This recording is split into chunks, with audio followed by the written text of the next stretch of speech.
Put 10% of your portfolio in gold and hope it doesn't go up, is the old Wall Street adage.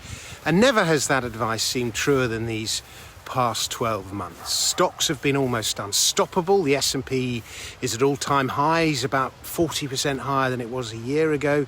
The FTSE 250 isn't far off that. Even the FTSE 100 is up by nearly 1,000 points as well. And yet gold is down over 10%. Silver by more. A year ago, gold was north of $2,000. Silver was testing $30. Today, silver's $23. Gold's $1,800. Find me another asset that has fallen in price with all the printing that's going on. There aren't many. And they say a rising tide lifts all boats, but gold and silver have both been bypassed. And the brutal truth is this. Over the past year, precious metals have been outshone by pretty much every other asset in the world. But if you followed the wisdom of the adage, you've done well. Your gold was your insurance premium. Everything else went up. Better that than the other way round. Gold goes up and everything else falls. That gold hasn't been going up means elsewhere is doing okay. And you can argue that the growth is illusory, and it might well prove to be, but for now, markets aren't buying it. Gold's problem is that, as Charlie Morris of the Fleet Street Letter puts it, the economic recovery is going too well. But we gold speculators we don't want to hear that gold is your insurance. Insurance is boring. We want to hear that gold's going to 2,500 and gold stocks are trebling and quadrupling. Well, be careful what you wish for. Maybe the inflationary reality of that scenario would not be so pleasant. What even is the point of gold anymore now we have Bitcoin, digital gold in a digital age?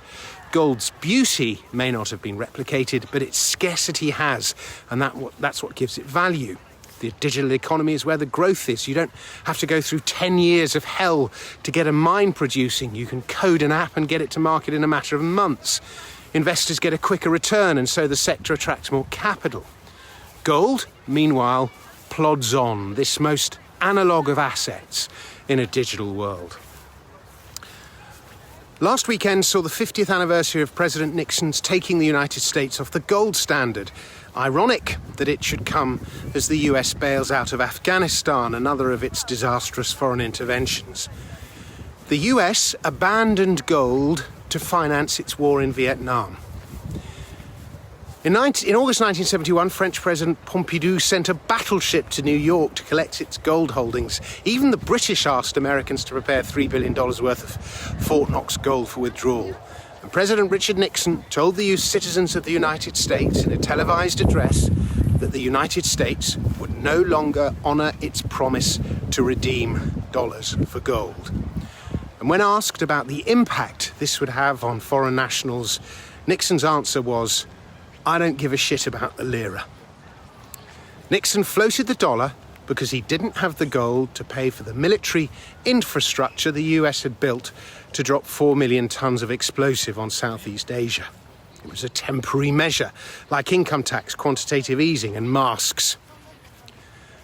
For the first time in history, gold no longer played a part in the monetary system.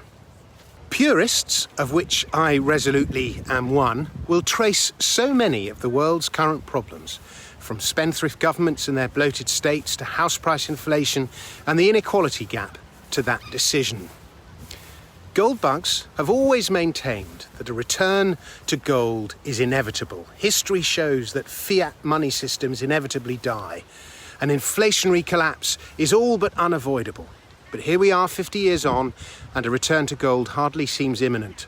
The only people talking about it are oddballs like me. Fiat may be a mess, its consequences may be verging on the despicable, but it is surviving and functioning. So why do we need gold? It's clear that inflation is here. House prices have double-digit inflation. A pint of beer that 18 months ago cost me £4 now costs me £6.50. Materials costs are through the roof. School fees are up. Wages are rising. Heck, even the Bank of England admits there is inflation. And yet, gold goes down.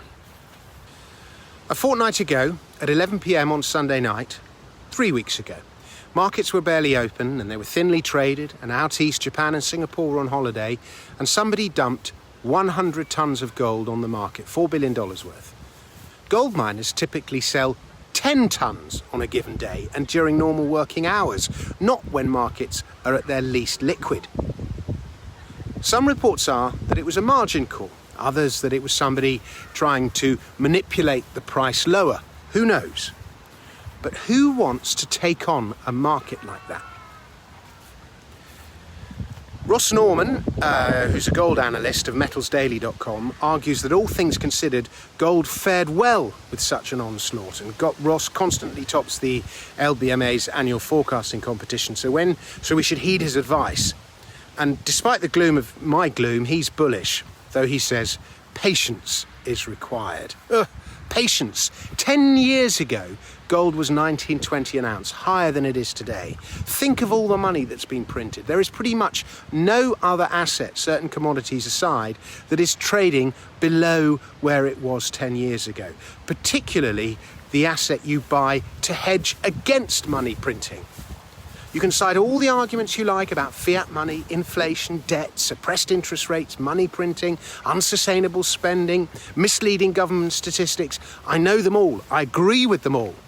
The gold price should be going up. It should be 2 or 3 times higher, but it isn't. Veteran analyst Jim Sinclair used to say that the purpose of gold is to balance the books of the USA. In 1980, during the Iranian hostage crisis, when gold peaked at the end of 10 years of bull market, it went to $850 an ounce. The US could have paid down its debts with its gold. Today, US debt is closing in on $27 trillion. The value of its gold holdings doesn't even amount to $500 billion. For gold to go back to its 1980 equivalent, you're looking at a gold price over 50 times higher. It's a nice conversation for dinner parties, but back in the real world, it is not going to happen. One day, gold's day will come. Lord knows when that day will be. It might happen so quickly there won't be time to buy. We'll wake up and find there's some crisis and gold will be many times higher. That's why you always need to have some. But I've spent some considerable time auditing China's gold holdings. It's the world's largest producer and the world's largest importer, and I'm convinced it dramatically understates what its actual gold holdings are, so as not to throw down any kind of gauntlet to the United States before it's ready. We must not shine too brightly, is its motto. But we know it has designs on global reserve currency status. We know it is extraordinarily ambitious and sees itself at the top of the global money tree. We also know that it is planning some kind of central bank digital currency to launch in time for the Winter Olympics in February 2022 in Beijing. Will gold play a part in that? Possibly, though I doubt it. But a gold-backed yuan would give its currency considerable international credibility when China decides it's ready.